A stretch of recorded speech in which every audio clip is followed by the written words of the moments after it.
Fui convidado para fazer aqui uma pequena alocução relativa ao dia de hoje, o Dia de Portugal, de Camões e das comunidades, nome esse que anteriormente, como sabem, e durante o período do Estado Novo, se chamava Dia da Raça. A raça portuguesa, a raça dos portugueses. Era com orgulho, e eu lembro-me, todos nós nos lembramos, que víamos nos pequenos ecrãs das televisões de então as paradas militares que muito honravam o país e que muito dignificavam os militares.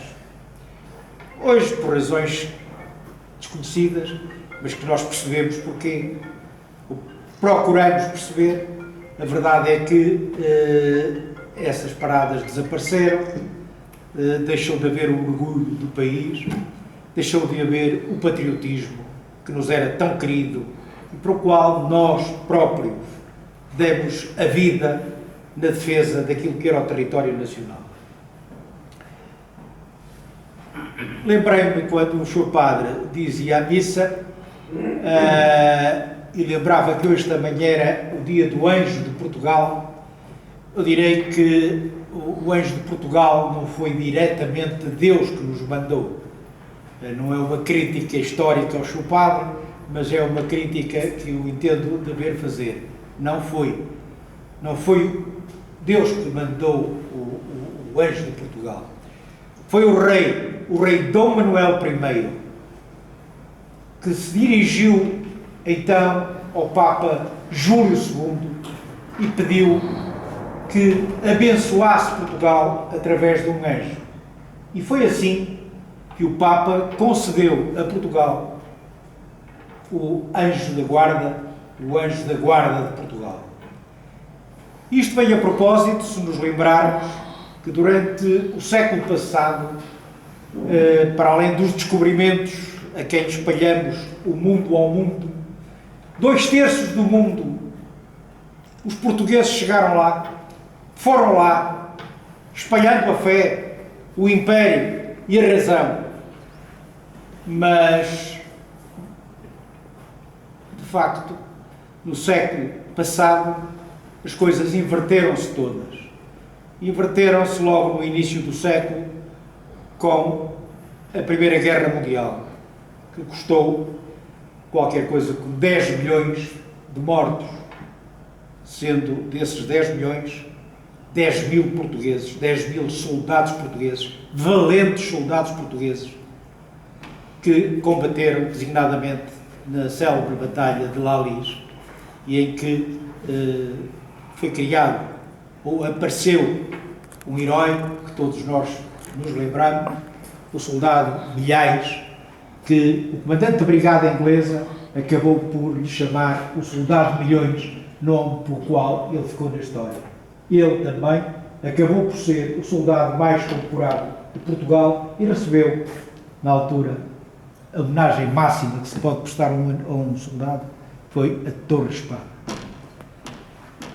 Também, com o debelar da Primeira Guerra Mundial, a industrialização começou a funcionar cada vez mais e, obviamente, que chegamos à Segunda Guerra Mundial. Aqui já não foram 10 milhões de mortos, foram 80 milhões de mortos. Foi uma desgraça mundial, à qual, felizmente, Portugal se manteve, na verdade, neutro e poupou pelo menos alguns milhares de vidas dos nossos soldados. Depois a ONU, terminada a guerra, veio tomar uma deliberação com vista à autodeterminação e independência dos povos que estavam sob o jugo dos países que os haviam ou que estavam ou reencontrado. E aí foi descalabro a nível nacional. Começou aqui a queda do Império Português. Começou aqui, no fundo, o fim da Portugalidade. Que nós, aqui, persistentemente, estamos aqui todos imbuídos desse espírito, cientes de que não queremos que a Portugalidade acabe, cientes que o amor pátrio se mantenha. Mas, infelizmente, durante esse período de tempo, não há dúvida nenhuma que tivemos as guerras coloniais. 61 em Angola, 63 Moçambique, ou 63 Guiné, 62 ou 64 Moçambique. Guerra que nos roubou 10.000 vidas, sem contar os milhares de feridos, ligeiros e pesados, que tivemos nessas contendas. Mas nós íamos para a guerra e não tínhamos qualquer espírito político. Nós íamos porque havia dentro de nós uma chama que nos levava. Eu lembro-me, quando rebenta a guerra em Angola, eu estava na 4ª classe. E o meu professor primário, estávamos na altura de março, e o meu professor primário, o saudoso Joaquim Malafaia, estava a ler o jornal o 1º de janeiro. Estava um dia chuvoso e eu era um dos primeiros a chegar sempre para a escola. Ninguém me levava à escola, eu ia a pé, andava seguramente 1 quilómetro para fazer a escola. E o Casimiro, por acaso, vinha saber há pouco tempo, que ele acabou por viver num sítio onde eu também habitei, que era o bairro de Torrentões, em Vila Nova de Gaia. E então a escola situava-se exatamente no bairro de Torrentões. E esse professor chamou-me. E, abriga-te da chuva, meteu-me no carro e disse: estás a ver este mapa? E era um mapa de Angola que vinha com as primeiras mortes em combate, depois da invasão e da rebelião dos naturais de Angola. Eu estou contingentado com o tempo, mas só me permitam isto. Nós íamos, de facto, para a guerra. Íamos de corpo feito. Fizemos de tudo. A nossa tropa era composta pelas pessoas mais pobres na altura. As pessoas que vinham buscá-los mobilizavam-nos de todos os extremos de Portugal. Dos interiores, do mar, de todo o lado foram mobilizados. Chegavam-nos aos quartéis pessoas que quase nem sabiam ler nem escrever. Eu lembro-me numa preparação de uma recruta que fiz, que o soldado meu, que depois veio a brilhar, a demonstrar de uma eficiência total, uma eficiência não a nível de combate, mas a nível de utilidade, que era o Bessa, que já faleceu.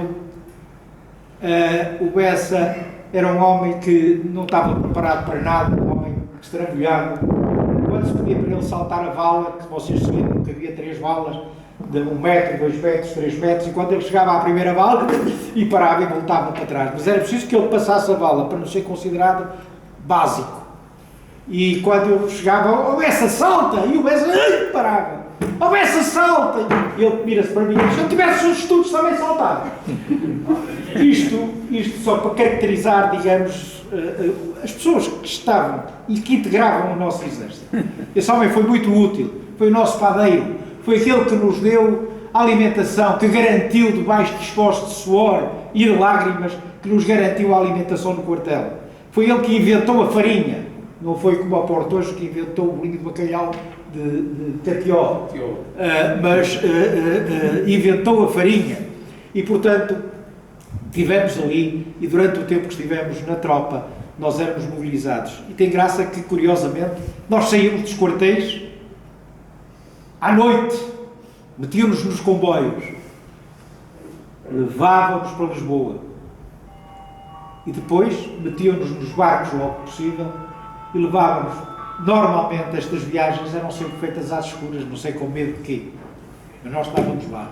Respondemos e sempre presente a esta pátria. E por isso hoje estranhamos que sejamos tratados da forma que somos, esquecidos. Esquecidos perante a população, perante a história de Portugal. A história do século passado, finais do século passado, meados do século passado, sobretudo aquelas que foram consideradas as guerras do ultramar ou as guerras coloniais, se vocês verificarem, na escola não existe nada que fale disso.